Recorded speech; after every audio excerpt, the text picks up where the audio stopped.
Assalamualaikum warahmatullahi wabarakatuh. Waalaikumsalam warahmatullahi wabarakatuh. Gimana kabarnya semua? Alhamdulillah, Tuhan yang Allah. Sebelum dimulai, coba Mas Rosid dipimpin doanya ya. Marilah kawan-kawan kita sebelum belajar terlebih dahulu berdoa. Doa mulai. Doa selesai. Kita absen dulu ya. Absennya dijawab dengan serempak, oke? Kelas 4 mana suaranya? Iya, iya, loh. Tengok kanan dan kirinya. Iya, iya, loh. Adakah bangku tak berguna? Lengkap semua. Oke, alhamdulillah lengkap semua ya, nggak ada yang nggak berangkat ya, Ki. Kita hari ini akan mempelajari tentang memahami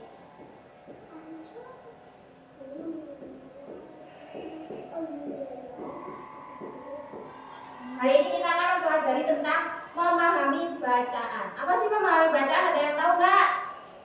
Nggak ya? Nah, sebelum kita masuk ke pelajaran, kayaknya kan ini kurang fokus semua ya. Kita SDing dulu, oke? Teman-teman siap? SDing-nya nanti Ibu cobain dulu, nanti kalian ikutin ya. Tepung ayam. Nanti ikutinnya nanti. Ibu sekarang cobain dulu, oke? Tepung ayam. Petak-petak. Petak-petak. Yang mendong. Gitu ya, oke? Oke? Oke? Ya, ya. Berdiri. Ayo berdiri semua, oke? Ya.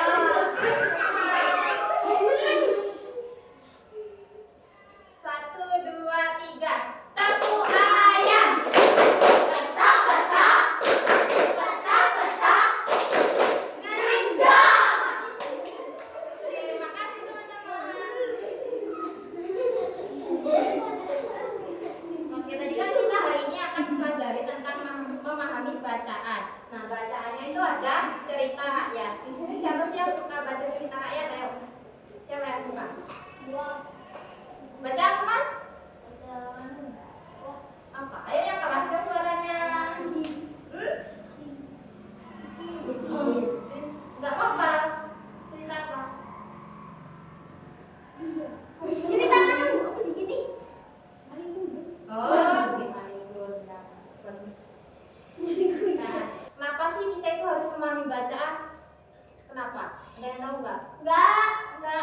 Oke. Kita itu tuh memahami bacaan. Kenapa? Karena kalau kita cuma membaca, kita tuh kan nggak bakal tahu ya. Kita nggak bakal mengetahui apa sih isi bacaan tersebut. Kita bisa dapat baca apa sih dari bacaan tersebut. Kita bukan membaca itu bukan tentang kita itu lancar nggak sih membacanya, fasih nggak sih dalam menyebutkan hurufnya. Membaca itu bukan tentang itu saja, tapi membaca itu juga harus memahami isinya agar kita itu tahu di dalam isinya itu, dalam bacaan tersebut tuh ada apa sih unsur-unsur intrinsiknya.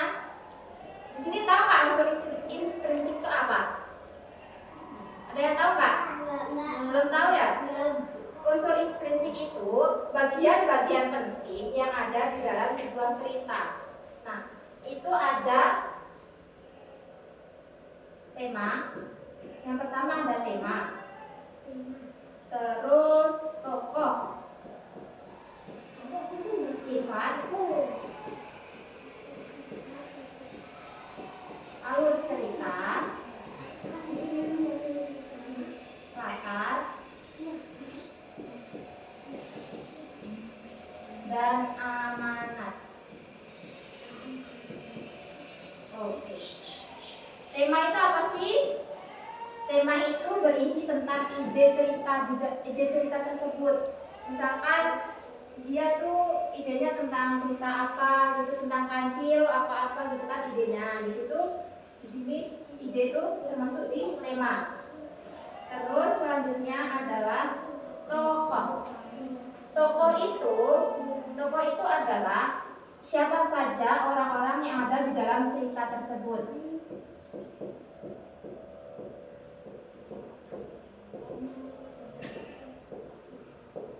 Nah, tokoh itu tuh misalkan di Malikundang tadi ya, tadi ada anak durhaka, ada ibu itu kan, itu tokoh.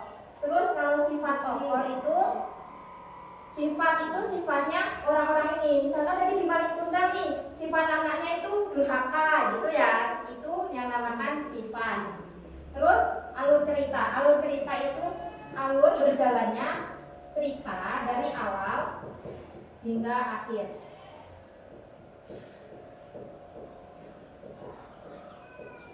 Nah, dia ceritanya itu terus itu dari awal sampai akhir itu nyambung terus ya. Terus yang terakhir yang latar itu terjadinya sesuatu, misalkan tadi di Malikundang itu tadi terjadinya itu di daerah mana, tempatnya itu di mana gitu loh ya. Kalau misalkan amanat itu pesan moral. Dari cerita tersebut kita bisa dapat pesan apa sih gitu ya? Tahu kan sekarang? Nah, sekarang kan tadi kan kita kan udah belajar nih tentang unsur-unsur ini. Jadi udah tahu semua ya. Membaca juga udah lancar semua ya. Nah, sekarang kita bagi kelompok, oke? Bagi ini orangnya kan ada 16 orang. Kita bagi kelompok, 2 kelompok 5 orang dan 1 kelompok 6 orang. Ayo, di sini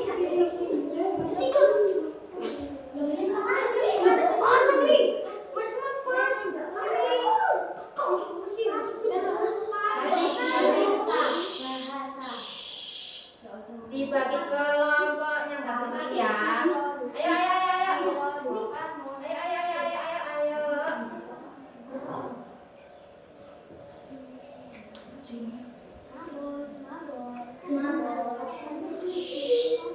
Diam.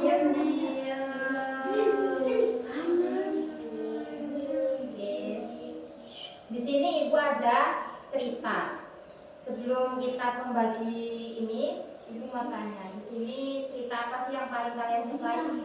Cerita rakyat yang paling kalian sukai? Apa? Ayo, nggak apa-apa, ayo ngomong. Salah satu cerita rakyat yang paling kalian sukai. Timun Mas. Oke, apalagi teman-teman? Malikundang. Oke, Makaila siapa? Makaila. Apa ya? Oh iya, Kancil. Terus kalian tahu nggak sih cerita tentang asal usul itu salah satunya apa? Asal usul. Apa? Iya, asal usul tempat apa? Danau Toba. Oke, Danau Toba. Oke, Danau Toba dari cerita asal usul ya, Danau Toba ya. Nah, hari ini udah kalau gitu ibu langsung bagiin aja ya.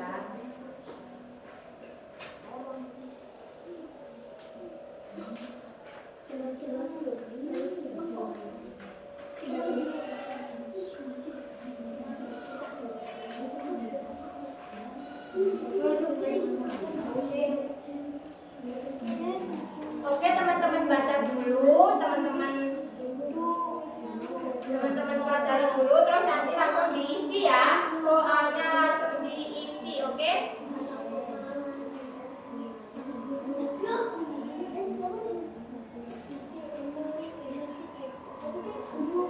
Apa?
Ada kesulitan nggak?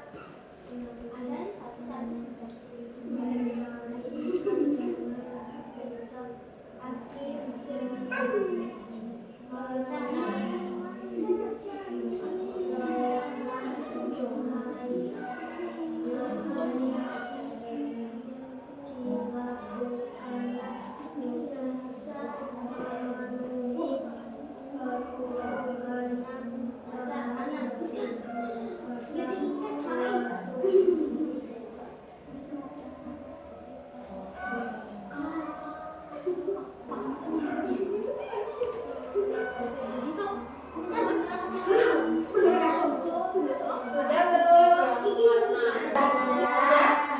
Oke, sudah. Sini Ibu pengen tahu dong. Coba Mbak Kaila sebutin tokohnya siapa aja? Istri, Anak. Oke. Terus Mbak Vivi, coba pesan moralnya apa dari cerita Danau Toba?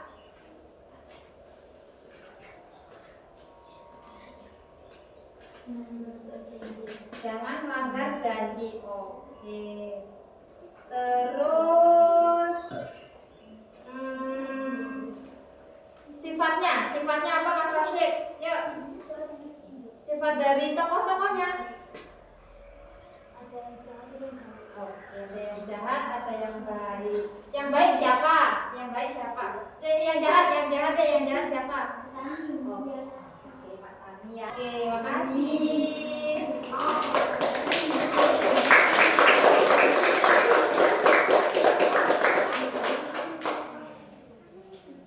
Sekarang Ibu mau maju salah satu buat membacakan kesimpulan dari cerita Danau Toba. Siapa yuk yang mau maju aja? Oke, silakan Mbak Dila maju ya, bacakan kesimpulan yang Mbak Dila dapat. cerita ini Yang keras Mbak. Cerita ini tentang seorang petani yang rajin hidup sendiri. Suatu hari, si petani menangkap seekor ikan yang bisa berbicara.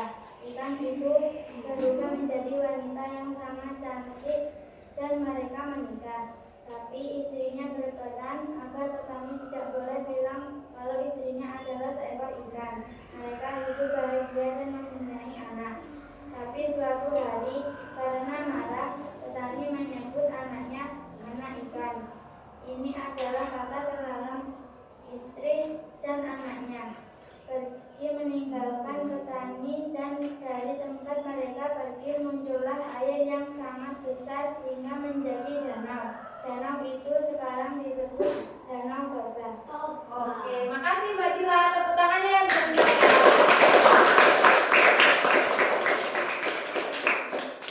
Dari cerita Danau Toba itu kita bisa mengambil kesimpulan ya. Jadi kita itu nggak boleh gampang marah, oke? Satu, kita nggak boleh gampang marah. Ya, kita nggak boleh gampang marah. Kita nggak boleh ingkar janji. Jadi kalau punya janji itu jangan diingkari. Oke, jangan diingkari.